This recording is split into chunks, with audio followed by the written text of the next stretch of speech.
that Job understands the importance of heaven. I like this right here. Job 19, verse 25 through 27 says this, "For I know that my Redeemer lives, and he shall stand at last on the earth. And after my skin is destroyed, this I know, that in my flesh I shall see God, whom I shall see for myself. And my eyes shall behold, and not one another, how my heart yearns within me." You see, Job understood this idea of heaven, and that kept him hanging on.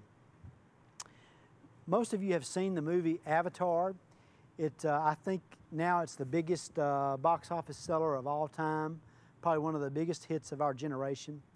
And as you know, the movie is about this man who goes to this different world called Pandora. And this is a utopian dream world. It's a fantasy land, in contrast to at this time in history when Earth has been ravaged by its resources and ravaged by war. This man goes to this utopian land, and it's interesting about what happens during this process. But we've seen in this movie that so many people, after watching Avatar, have developed what they call the post-Avatar blues. You see, when people have watched this movie, this 3D virtual reality of this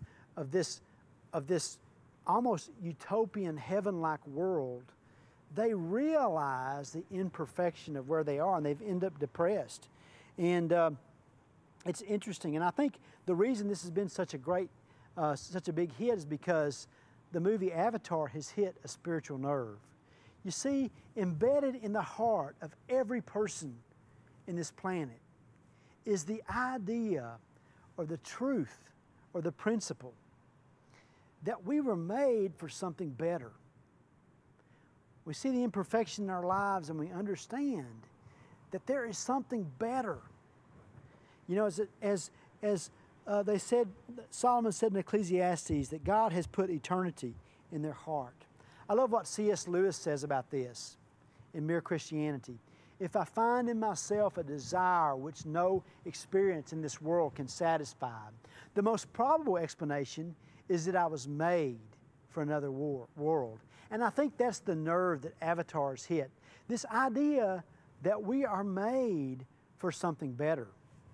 Now let me remind you that as we look towards heaven, and that is the key for an enduring heart, is understanding that someday we'll be in heaven. It's important to understand that sleep will not be as high on the priority list when we get in heaven. You know what I'm saying?